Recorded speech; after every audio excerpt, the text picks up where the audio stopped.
ในหุบเขาเขียวขจีมีดวงใจถือกำเนิดเรียนรู้เส้นทางชีวิตจากค่ำคืนถึงรุ่งอรุณแล้วตะวันแห่งปัญญาก็ฉายแสงในจิตวิญญาณเห็นแจ้งความจริงทั้งหมดด้วยดวงตาที่รอบรู้และล่องลอยไปแผ่วเบาดุจสายลมที่อ่อนโยนชีวิตวุ่นวายเหนื่อยใจแต่นามาพักใจกันสวดมนต์ดีกว่าบ่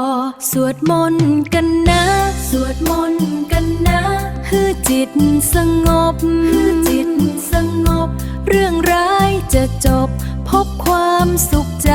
สวดมนต์กันดีกว่าสวดมนต์กันดีกว่าสุขใจตลอดไป